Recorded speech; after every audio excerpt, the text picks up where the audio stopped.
Ya,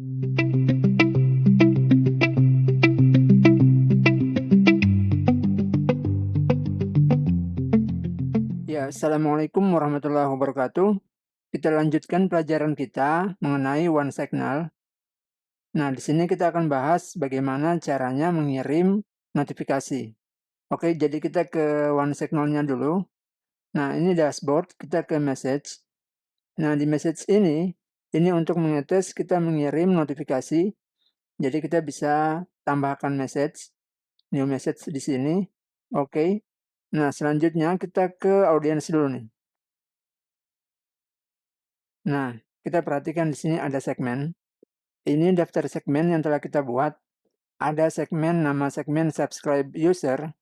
Yang ini kita bisa anggap sebagai channel atau grup.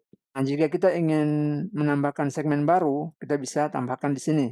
Kemudian kita namakan segmen misalnya teknologi. Create segmen.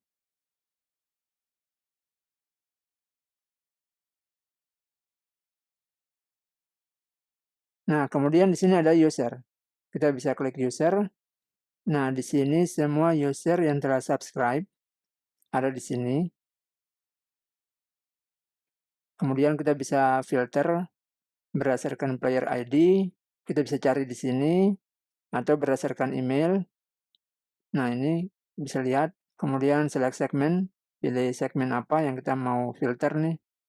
Nah, kemudian di sini ada, bagian atas ini ada test user. Nah, ini untuk ngetes push notifikasi, user yang mau dimasukkan dalam mode tes. Kita bisa masukkan lewat sini, ini. Tambahkan aja add to test users. Kalau kita klik enter a name for this test user, nah kita bisa isi namanya apa untuk user ini, misalnya Windows, bebas ya. Lalu di sini nanti sudah muncul remove from test user. Jadi user tersebut di remove dari mode tes. Oke, nah jika sudah, kita ke test user. Nanti daftarnya ini daftar-daftar user yang dalam mode tes. Kemudian jika kita ingin mengirimkan notifikasi dari OneSignal ini, nah kita bisa message, kemudian kita klik new message, dan kita pilih aja new push. Lalu kita buat message name. Nah, ini contohnya name-nya apa? Nah, misalnya welcome. Lalu kita pilih audience-nya apa nih? Atau pilih berdasarkan segmen. Nah, ini default, tambahkan segmen bisa. Oke, kita pilih aja send to subscribe. Nah, lalu kita pilih di sini misalnya hi, asa message belajar notifikasi. Oke, itu kita biarkan kosong. Lalu kita review and send. Kita klik.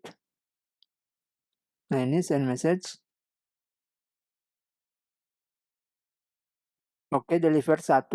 Nah, karena yang tadi Windows itu dia nggak aktif ya. Tadi saya sudah unsubscribe. Ya, jadi kalau ada keterangan deliver 1 berarti sudah diterima oleh satu user. Ya, hanya di browser ini Safari kayaknya ada salah settingan untuk notifikasi, jadi tidak muncul.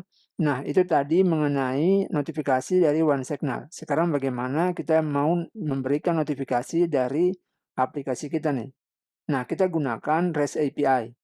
Jadi teman-teman bisa dapatkan link untuk REST API-nya. Nah, ada Postman Collection. Ya, nanti silakan cek linknya di deskripsi. Jadi kita langsung aja buka Postman-nya. Kita lihat REST API-nya.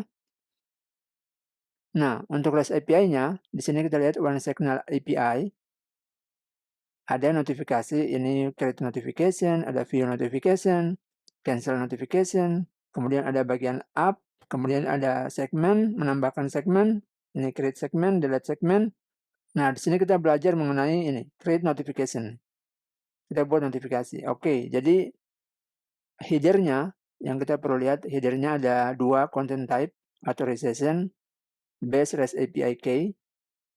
Nah, ini teman-teman bisa ganti aja langsung menyesuaikan aja ya masing-masing REST API key-nya. Nah, kemudian authorization-nya API key. Oke, sudah. Lalu body mode raw. Kemudian ini yang kita lewatkan atau yang kita kirim adalah app ID. Kemudian kita pilih include players IDs. Nah, ini kalau kita mau kirim ke user tertentu nih. Kalau kita mau kirim ke semua user, subscribe user, nah kita bisa pakai ini. Include segment, lalu kita ketikkan di sini nama segmen. Misalnya subscriber, subscribe user. Ya, menyesuaikan aja ya nama segmen yang di sini. Nah, di OneSignal segmennya apa namanya tadi? Ya, di sini kita pelajari yang ini aja ya, yang include player IDs. Nah, teman-teman bisa mencoba untuk yang versi segmen. Oke, nah sekarang pertanyaannya bagaimana cara mendapatkan ini nih, ID ini dari aplikasi yang kita buat. Kalau dari OneSignal, kita akan bisa langsung ambil di audience user, kemudian kita bisa lihat nih ID-nya apa. Nah, bagaimana dari aplikasi? Nah, cara mendapatkannya kita bisa klik inspect element dulu, klik kanan, lalu kita konsol. Nah, di sini kita bisa lihat nih, await window dot onesignal dot get user ID. Kita enter. Oke, nah kita dapatkan ID kita seperti ini. Jadi kita bisa copy, lalu kita kasih di sini player IDs-nya. Paste aja di sini. Nah, kemudian kita bisa send.